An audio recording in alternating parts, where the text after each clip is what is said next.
It was Christmas Day, a day that's supposed to be filled with joy, laughter, and family warmth. But for us, that morning turned into a nightmare I can never forget. I was in the living room, wrapping gifts with my daughter, when suddenly chaos erupted. Out of nowhere, our neighbor, the infamous HOA Karen, stormed in, her eyes blazing with rage. And then, in a moment that still haunts me, she grabbed a chair and lunged at my disabled daughter. I froze. I couldn't believe what was happening. The sound of shattering wood and my daughter's terrified scream pierced through the holiday cheer, and in that split second, everything changed. How could someone unleash such violence in broad daylight, in the middle of Christmas, in front of everyone? Stay with me, because what happened next will shock you, and trust me, you won't see the twists coming. Before I dive into the shocking story that changed my life forever, I have to ask you something. Where are you watching this from? Drop your city in the comments right now.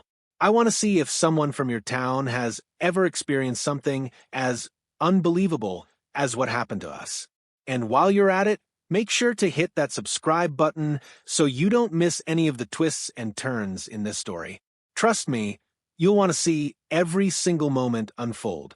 Now, let me set the scene. It was Christmas morning. The kind of morning where every decoration sparkles, the smell of freshly baked cookies fills the house, and children's laughter echoes through the halls. My daughter and I were surrounded by gifts, lights, and the warmth of what should have been a perfect holiday. But behind that cheerful facade, tension had been brewing for weeks with our HOA, specifically one neighbor. Everyone calls her Karen.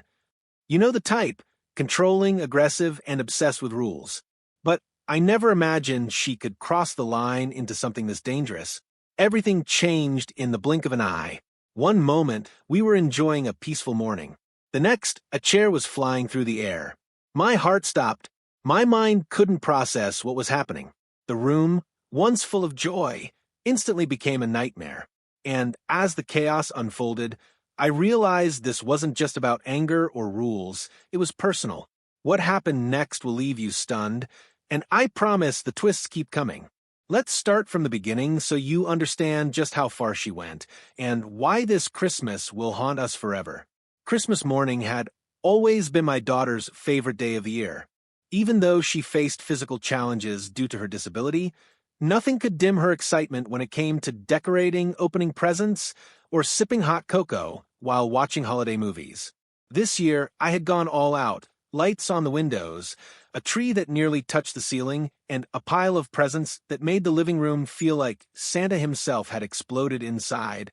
I remember sitting on the couch, watching her carefully place ornaments on the tree, her small hands trembling slightly, but her face lit up with pure joy. That morning, the world felt perfect. Birds chirped outside, the winter sun shone faintly through the frosted windows, and even the smell of pine needles mixed with the scent of cookies baking in the oven felt magical. I thought maybe, just maybe, this year could be different. But there had been tension brewing for weeks, tension I tried to ignore. Our neighborhood HOA had been a source of constant stress. Not because we weren't following the rules, far from it, but because one neighbor had taken it upon herself to enforce them with an obsessive, almost psychotic intensity. Everyone called her Karen, a woman whose need for control and perfection overshadowed basic human decency. She policed our lawns, our decorations, even the way we parked our cars. Small annoyances escalated into passive-aggressive notes, complaints, and confrontations. I thought I had put her behind us. I thought Christmas Day, a day meant for love and family, would be immune from her wrath.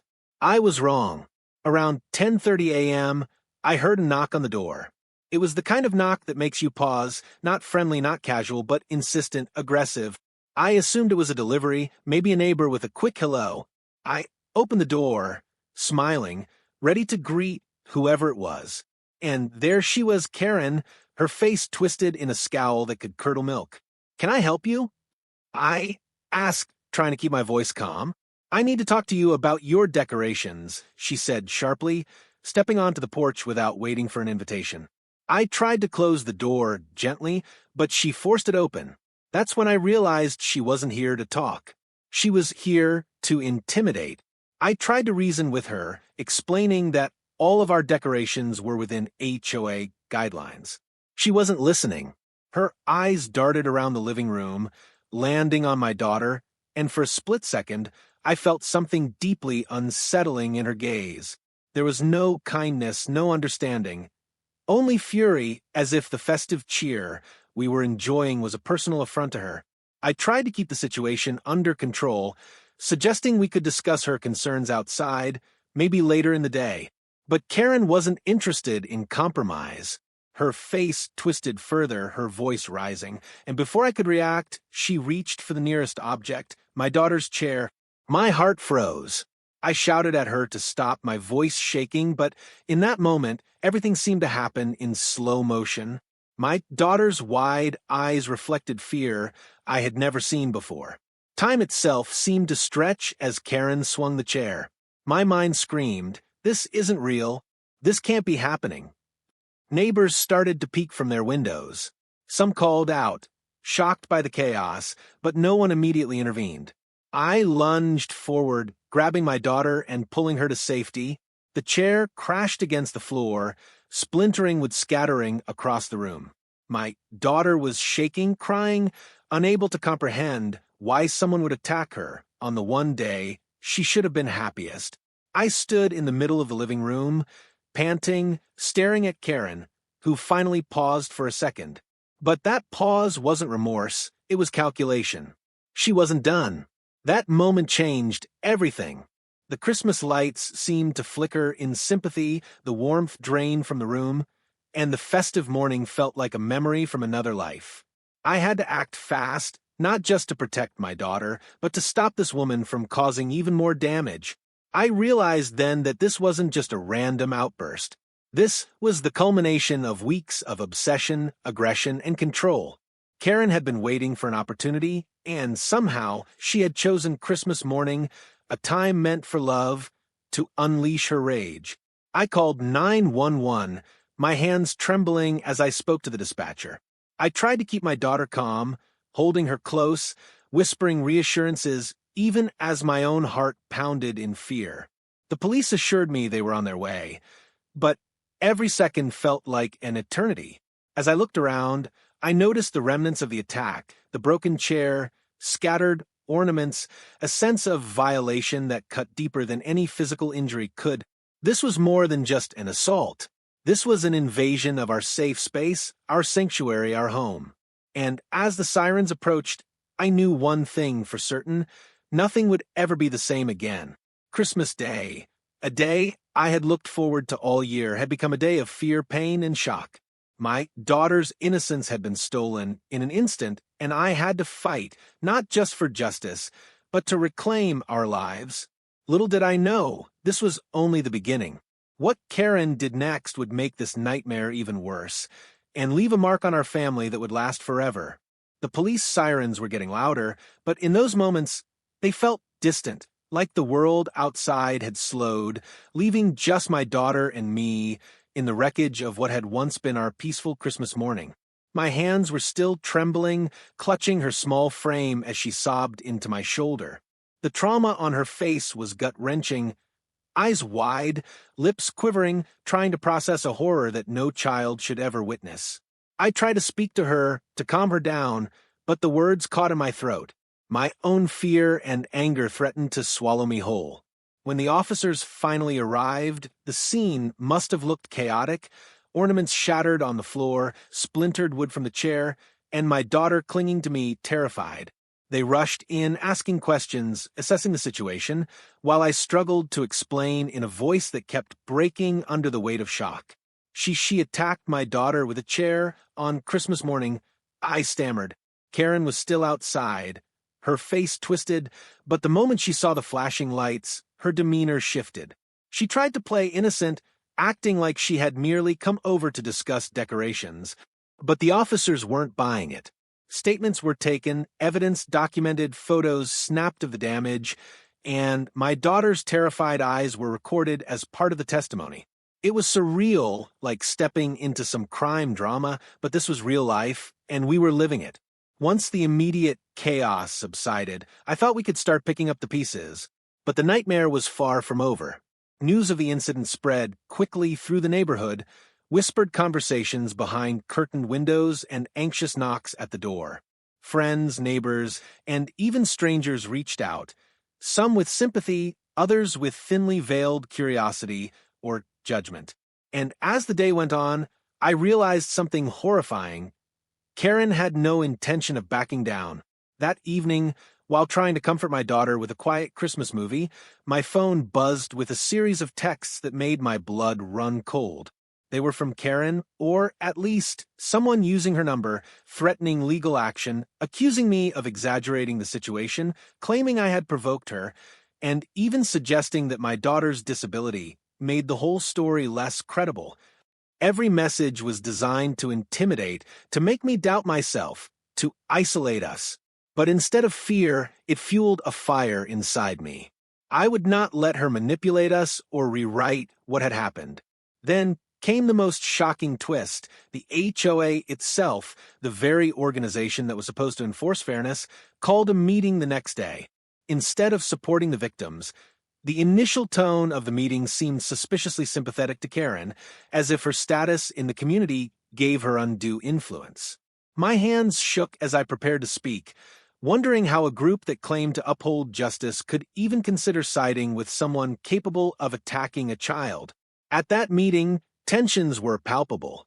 Karen, calm and collected now, recounted a twisted version of events, painting herself as the reasonable party, as if she had merely tried to correct a minor issue with decorations. My heart sank. How could someone so dangerous be treated as rational? How could a single violent act be dismissed so easily? But I refused to stay silent. I recounted every detail: the swing of the chair, my daughter's terrified scream, the way she stormed into our home uninvited. I could see the doubt forming in some neighbors' eyes, the realization dawning that maybe, just maybe, I wasn't exaggerating. After the meeting, I felt exhausted both physically and emotionally. My daughter's trauma was visible in every glance, every hesitant movement. Even simple things like reaching for a cookie or sitting in her favorite chair triggered memories of the attack. It was clear that recovery would not be instant. This wasn't just a Christmas morning gone wrong. This was a violation that would echo through our lives for months, maybe years. Yet, even as we tried to heal, the suspense escalated. Strange things began happening around our home. Our mailbox tampered with, small notes slipped under the door, even eerie sounds in the middle of the night. At first, I tried to rationalize it, thinking it was our imagination or the normal sounds of a neighborhood settling in winter. But the frequency and timing suggested something far more deliberate. Karen wasn't done. She wanted to maintain control, to terrorize us even when she wasn't physically present.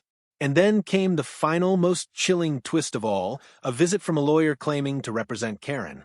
He brought with him documents threatening legal action for defamation and alleging that my accounts of her behavior were inaccurate or maliciously exaggerated. My stomach churned as I read the words.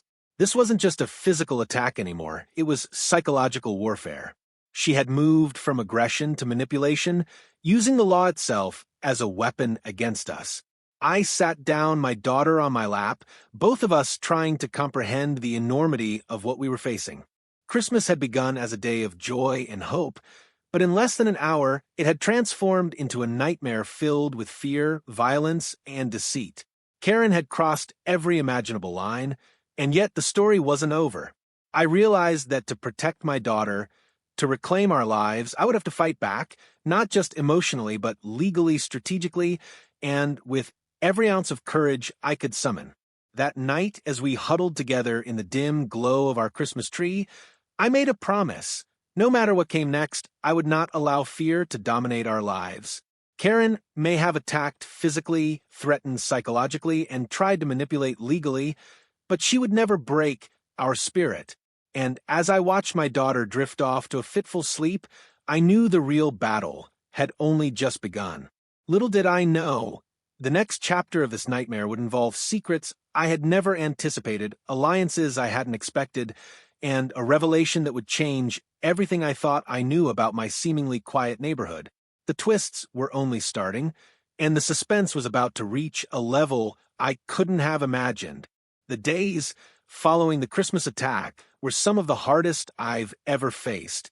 My daughter barely spoke, jumping at sudden sounds and flinching when someone entered the room. Every holiday decoration, every small ornament seemed to trigger a memory of that horrifying moment. And yet, the nightmare wasn't just confined to our home. Karen had cast a shadow over the entire neighborhood, and suddenly everyone's eyes felt like they were on us, judging, whispering, or worse, silently siding with her. It started subtly. A friend of mine who lived a few streets over-hesitated before greeting me. Another neighbor passed by while muttering something under their breath. The sense of isolation grew with every interaction. I realized then that Karen's influence was stronger than I had imagined. She wasn't just a bully, she was a master manipulator, and she had managed to turn the community against us, or at least make them question our side of the story. One afternoon, I decided to document everything.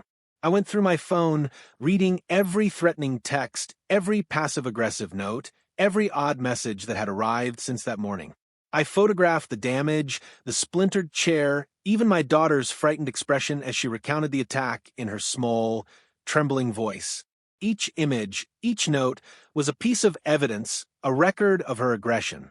But even as I did this, I could feel Karen's presence, as if she were watching, waiting for a slip, waiting for me to falter.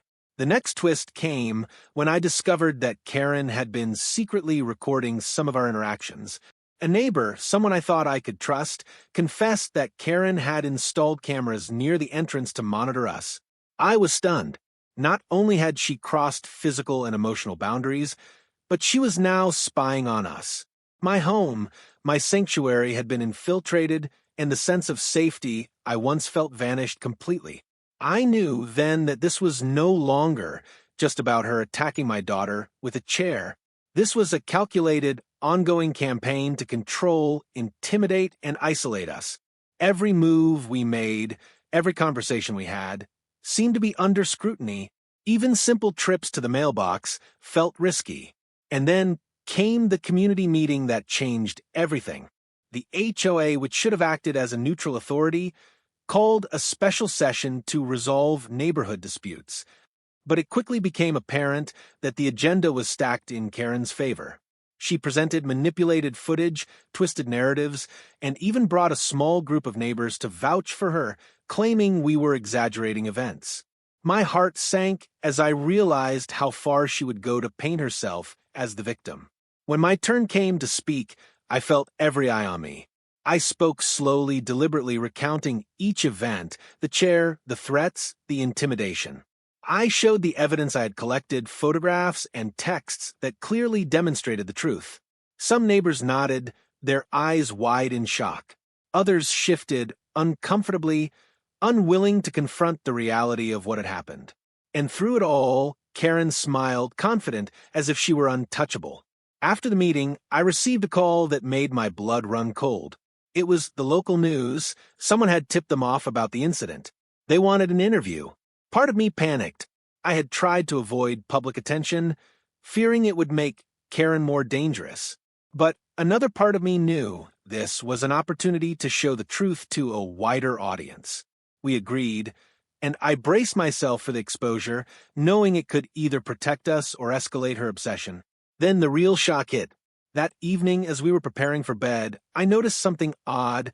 Our front door, which I had locked and double-checked, was slightly ajar. My heart leapt into my throat. I rushed to secure it, but inside I found a note taped to the wall, written in Karen's unmistakable scrawl. "You can't hide from me. I know everything you do." My hands shook as I read it. The message was clear. She was watching, she was tracking us, and she wanted us terrified. My daughter clung to me, and I realized she understood the threat even more deeply than I did. The psychological impact was devastating. We were no longer just victims of a single attack. We were being hunted, tormented, and manipulated. I knew then that action was necessary. I contacted the police, shared the new evidence, and pressed charges for harassment and intimidation. But Karen wasn't fazed. She had lawyers, influence, and a carefully cultivated reputation. The system, which should have protected us, felt slow and cumbersome. Every step forward seemed met with resistance, every attempt to reclaim our safety met with new challenges. The neighborhood, once familiar and comforting, now felt like a minefield. Every glance from a neighbor, every comment in passing, felt loaded with suspicion or judgment. It was clear Karen had not only attacked us physically, but had also poisoned the perception of those around us. I realized the battle would not only be about justice, but also about reclaiming our lives and our community from her grip. Then came the final, most shocking revelation of this section. While reviewing security footage from a friend's home, I saw it. Karen wasn't acting alone. Someone had been helping her, perhaps giving her inside information, supporting her manipulation behind the scenes. The betrayal stung deeper than anything else. The realization that our neighbors, who we had trusted, might be complicit was chilling. It was no longer just a fight against one dangerous person. It was a fight against a web of deception and control that had ensnared our entire community. That night, as I sat with my daughter, trying to reassure her that we were safe, I understood the stakes. This wasn't just a personal vendetta or a single act of violence. It was a strategic, relentless campaign designed to break us. And yet, despite the fear, the isolation, and the ongoing threats, a resolve began to form. Karen had underestimated the strength of a mother protecting her child. She had underestimated the courage of those determined to uncover the truth. What followed next would take us down paths I never could have predicted, exposing lies, uncovering secrets, and confronting dangers that went beyond what I could have imagined. The story wasn't over. In fact, the twists were only beginning, and the suspense was about to escalate to a level that would shock everyone watching. After the horrifying Christmas attack, I knew the only way to truly protect my daughter and myself was to take legal action, but I had no idea just how twisted and dangerous this battle would become. Filing a report with the police had been only the first step, and while they took it seriously, it was clear the system moves slowly, especially when someone like Karen is involved. She wasn't just a violent neighbor. She was cunning, manipulative, and had a network of allies willing to back her lies. The first shock came when her attorney contacted me. They claimed that I had provoked the incident and that my daughter's disability somehow made our story less credible. My blood boiled. How could anyone, let alone a legal representative, turn a violent attack into a question of credibility? I realized immediately that this wasn't going to be a simple legal process. It was going to be a war. We met with our own lawyer, a calm and professional woman who immediately grasped the gravity of the situation. She explained that Karen's aggression, the threats, the surveillance, and the attack itself constituted multiple legal violations: assault, harassment, intimidation, and invasion of privacy. But she also warned us that Karen would fight dirty, use loopholes, manipulate neighbors, and exploit the system to make us feel powerless. As the legal paperwork began, new revelations emerged. While reviewing the evidence with our lawyer, we discovered that Karen had a history of similar behavior in other neighborhoods. There were reports of intimidation, threats, and even minor attacks, all swept under the rug because of her connections. It was a pattern. She didn't just snap, she planned. Every action she took was strategic, designed to assert dominance and terrorize her victims into submission.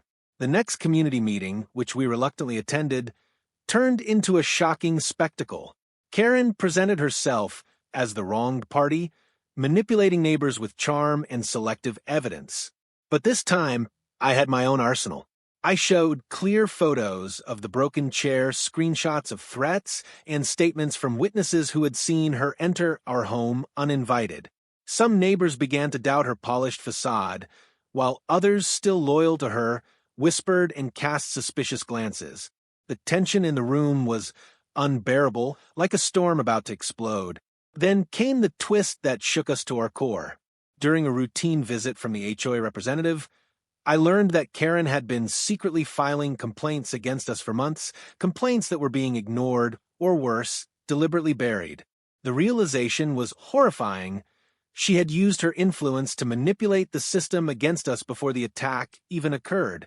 She had planned this escalation, perhaps even aiming to provoke a reaction, and then use the legal system and community perception to her advantage.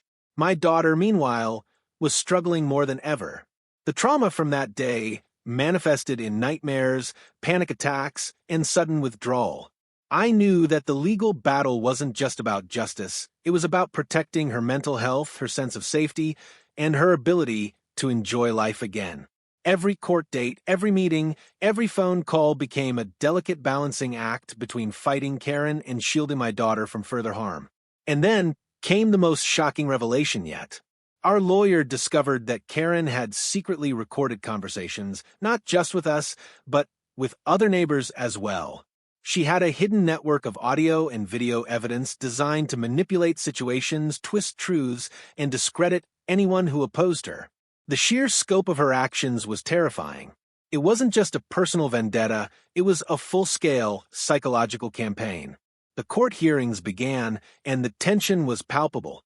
Karen sat across from me with that same smirk, as if she enjoyed every moment of this ordeal. But with each piece of evidence presented, the broken chair, the threats, the witnesses, her confidence began to crack. I realized something crucial. No matter how manipulative she was, the truth had a way of emerging, and our meticulous preparation was starting to corner her. One unexpected twist came from a neighbor who had initially supported Karen. After seeing the evidence firsthand, they came forward to testify about previous incidents they had witnessed, incidents that mirrored the attack on my daughter. This testimony was a turning point. Karen's web of control was unraveling thread by thread. Even as the legal battle unfolded, I could feel the emotional toll weighing heavily on my daughter and me. Therapy sessions, nightly reassurances, and constant vigilance became the new norm. But despite the exhaustion, I felt a growing sense of determination. This wasn't just about revenge, it was about reclaiming our home, our lives, and our dignity.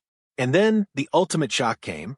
Karen's own attorney, during a heated exchange in court, accidentally revealed that Karen had considered escalating further, plans to physically intimidate other residents, manipulate additional evidence, and even involve false witnesses to strengthen her claims. The realization that she had been planning an even more sinister course of action left me speechless. This wasn't just a neighbor dispute, it was a ticking time bomb that could have destroyed multiple lives. Through it all, I learned something vital. Courage isn't the absence of fear, it's the willingness to act in spite of it. Every meeting, every court date, every interaction with Karen reinforced the fact that we were stronger than she anticipated. She had underestimated the power of a mother's love and the resilience of a family united against injustice. By the end of Section 4, the stage was set for the next chapter, exposing the full extent of Karen's deception, revealing shocking truths about her influence, and confronting her in ways she never expected. The suspense, the emotional roller coaster, and the unexpected twists were only intensifying, and the fight for justice was far from over.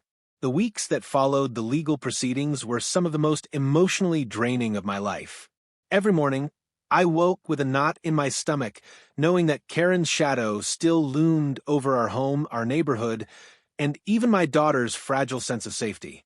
But I refused to let fear dictate our lives. I had already survived the unimaginable. Now it was time to confront it head-on. The court had set a hearing date that felt both terrifying and necessary. I remember sitting in the courtroom, my daughter by my side, gripping her hand so tightly I feared she would feel my own trembling. Across the room sat Karen, poised and calm, as if she had rehearsed this moment for months. But beneath her composed exterior, I sensed a flicker of unease, an acknowledgement that the truth was slowly unraveling. The hearing began with procedural formalities, but the tension in the room was palpable. Our lawyer presented a meticulously organized dossier of evidence: photographs of the broken chair, screenshots of threatening texts, testimonies from neighbors who had witnessed parts of the attack, and even proof of Karen's surveillance activities. Each piece of evidence landed like a hammer blow against her carefully constructed image. Then came the most powerful testimony yet, my daughter. Despite the lingering fear in her eyes, she recounted the attack with courage and clarity, describing how Karen had stormed into our home, how the chair had been swung at her, and how terrified she felt in that moment. There wasn't a dry eye in the courtroom. The judge leaned forward, clearly moved by her bravery, and Karen's once confident smirk began to falter. The real shock came when a neighbor, who had previously remained silent, stepped forward to reveal Karen's long history of harassment. They spoke of how Karen had intimidated multiple families, manipulated the HOA, and orchestrated situations to make herself appear innocent while discrediting her targets. Each revelation peeled back another layer of Karen's deception, exposing the truth that had been hidden behind her polished facade for so long. As the hearing continued, Karen's defense team tried to discredit our evidence, claiming exaggeration, misinterpretation, and even suggesting my daughter's disability somehow affected her credibility.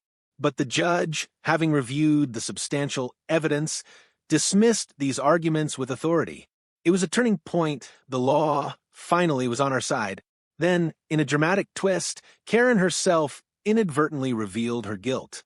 During cross-examination, she attempted to justify her actions by claiming she had only meant to scare my daughter, not harm her. Her words, intended to minimize the assault, instead served as a chilling admission. Everyone in the courtroom heard it. Her attempt at manipulation had backfired spectacularly. Outside the courtroom, the aftermath was surreal. Neighbors approached us with apologies, confessions of doubt, and stories of how Karen had controlled or intimidated them. The weight of isolation began to lift, replaced by a sense of community and solidarity I hadn't felt since before the attack. People who had been silent, afraid, or skeptical were now standing beside us, united against the injustice we had endured. Even with this victory, the psychological impact on my daughter remained. Therapy sessions became more frequent, nights were filled with whispered reassurances, and small triggers like a door slamming or a sudden knock still sparked fear. But slowly, she began to reclaim a sense of safety. Every day, a small victory, a smile, a laugh, a moment of play without fear. The final twist of this section came unexpectedly. After the legal proceedings concluded, we discovered that Karen had been planning a retaliatory campaign against other families in the neighborhood, similar to what she had done to us. Documents found during the investigation revealed plans, lists, and strategies to manipulate, intimidate, and control more people. The scope of her actions was staggering, confirming that the attack on my daughter was not an isolated incident, but part of a larger, dangerous pattern. This realization solidified something in me. Our fight had a broader purpose. It wasn't just about justice for my daughter. It was about exposing a threat to the entire community and preventing others from experiencing the same fear and trauma we had endured. By the end of Section 5, Karen's facade had crumbled. The truth was out, her plans were exposed, and the community began to heal. But the journey wasn't over. Emotional scars lingered, and the sense of vigilance remained. Every small victory was tempered by the memory of that horrifying Christmas morning, reminding us that while justice had been served, the impact of trauma never fully disappears. And yet, in the midst of fear, betrayal, and chaos, one undeniable truth remained. Courage, love, and resilience had triumphed. My daughter, my family, and our community had faced a darkness unlike any other and survived. The courtroom battles, the threats, the manipulation, all of it had left scars on our family. But as we walked out of the courthouse for the last time, a sense of relief washed over me. Karen's power had been stripped away. Her lies, threats, and intimidation were exposed for the entire community to see. Yet, even with the legal victory, there was a deeper journey ahead, healing the emotional wounds that no courtroom could mend. In the days that followed, the neighborhood began to transform. People who had previously whispered behind closed doors now approached us openly, offering support, apologies, and encouragement. Families who had suffered in silence came forward, sharing stories of Karen's manipulations, intimidation, and harassment. It became clear that we were not alone, and that our fight had not only been for justice for my daughter, it had sparked a movement for truth and accountability within our community.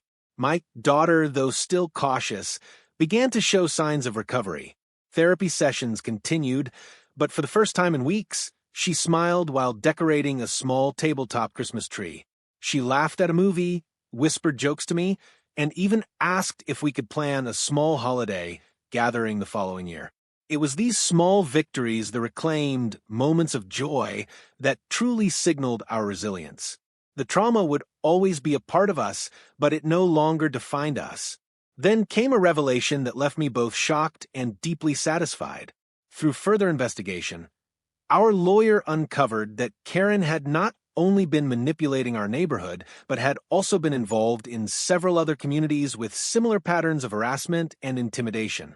It was a web of control, deception, and power that spanned multiple areas. The fact that we had exposed her, even in just one instance, meant that countless others could now take action before being victimized further. This realization filled me with a sense of purpose. What had begun as a personal battle had become a story of courage, resilience, and justice that could inspire others. The emotional impact on our family was profound. We had faced terror, betrayal, and fear head-on, and had survived.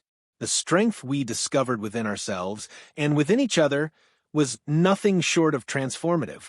Every day, I witnessed my daughter's courage, her ability to face her fears, and her willingness to smile despite the memories of that horrific Christmas morning. It was a reminder that even in the darkest moments, hope can survive and resilience can triumph. But the story didn't end there. I realized that our experience had to serve a greater purpose. The lessons we had learned, the importance of vigilance, the power of documentation, the need to stand up against injustice, and the courage to confront threats even when the odds seemed overwhelming, were not just for our family. They were lessons for anyone who might face similar dangers. Sharing our story was not only cathartic, but essential. It was a way to empower others, to warn them, and to show that even the most calculated bullies cannot prevail when truth and courage are on your side. As I reflect on that Christmas morning, the terror, the chaos, and the fear that threatened to consume us, I also recognize the strength that emerged from it. Karen's attack, her manipulation, and her relentless pursuit of control could have broken us, but instead it forged an unbreakable bond between my daughter and me. It showed us the power of truth, the necessity of standing firm, and the unshakable resilience of a family determined to protect one another. To everyone watching this, I want to leave you with this message. Courage is not the absence of fear, it is the decision to act in spite of it. Documentation matters. Community support matters. And most importantly, protecting your loved ones with unwavering determination matters more than anything else. If you ever face a situation where someone crosses boundaries, threatens your safety, or attempts to manipulate you, do not stay silent. Speak up, take action, seek help, and never underestimate your own strength. Finally, I want to ask you something personal. Where are you watching from right now? Comment your city below. Let's see how far this story reaches and remind ourselves that no matter where we are all part of a community that can stand together against injustice. If you've been inspired, shocked, or even scared by this story, I urge you to take one more step, subscribe to this channel. By subscribing, you join a community committed to sharing stories of courage, resilience, and truth. You help others see that even in the face of darkness, hope can prevail and justice can be achieved. Remember, Karen thought she could intimidate, manipulate, and destroy our lives. She failed. And so can anyone who threatens you when you are armed with truth, courage, and the unwavering determination to protect what you love. Our story is a testament to survival, resilience, and the power of standing up for what is right. It is a warning, a lesson, and a beacon of hope for anyone who has ever faced a seemingly insurmountable challenge. And most importantly, it is proof that no act of violence, no threat, and no deception can break the bond between a parent and child determined to survive and thrive together. So, remember this. Protect your loved ones, document everything, speak the truth, and never allow fear to dominate your life. Because even in the darkest moments, courage can shine brighter than any shadow of terror. If this story shocked you, inspired you, or moved you in any way, don't stay silent. Take action, Comment below with your city so we can see how far this story reaches and connect with people who understand the fight against injustice. And don't forget to subscribe to the channel and hit the notification bell. By subscribing, you join a community that shares real-life stories of courage, survival, and truth, stories that can inspire, warn, and empower you and your loved ones. Share this video with your friends and family so others know that no act of violence, intimidation, or deception can ever break the bond between people who fight for what's right. Remember, stand up, speak out, protect your loved ones, and never let fear control your life. Courage starts with one step. Take that step today.